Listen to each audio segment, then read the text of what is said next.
Stephen Hawking est sans doute l'un des scientifiques les plus connus du XXe et du XXIe siècle. Il est né en 1942 à Oxford et il a consacré sa vie à étudier l'univers, les forces et les lois qui le régissent. Malgré une maladie dégénérative qui l'a progressivement paralysé, il a révolutionné notre compréhension des trous noirs, de la cosmologie et surtout de la nature du temps. Hawking n'était pas juste un excellent scientifique, c'était aussi un vulgarisateur exceptionnel. Parmi ses sujets d'intérêt, il y avait aussi le temps et le voyage dans le temps. En 2009, Stephen Hawking a décidé de mener une petite expérience pour tester la possibilité du voyage vers le passé. Vous vous demandez peut-être comment il est possible de tester le voyage dans le temps sans machine à voyager dans le temps. Et c'est là qu'il a été malin. Il a organisé une fête à un lieu précis, à une date et une heure déterminées, le 28 juin 2009 à 12 h.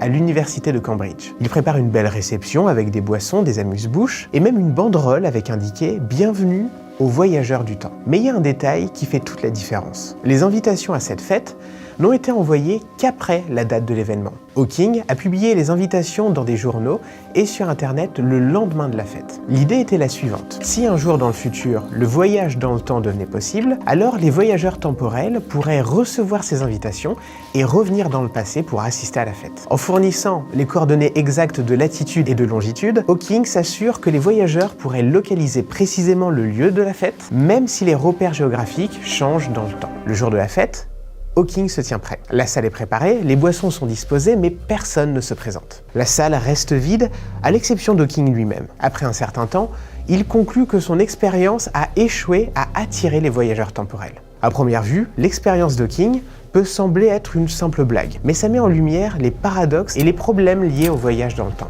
en particulier le fait de voyager dans le passé. Hawking avait parfaitement conscience que son expérience n'était pas vraiment une preuve en soi. Il reconnaissait lui-même que même si le voyage dans le temps était possible, il pouvait y avoir beaucoup de raisons pour lesquelles les voyageurs du futur choisiraient de ne pas se manifester. Stephen Hawking a développé une hypothèse connue sous le nom de conjecture de projection chronologique. Selon cette conjecture, les lois de la physique empêcherait la formation de boucles temporelles fermées et par conséquent rendrait impossible le voyage dans le temps vers le passé. La relativité générale d'Einstein dit qu'il est théoriquement possible de déformer l'espace-temps pour créer des boucles temporelles fermées qui permettraient à un voyageur de revenir à un point antérieur du temps.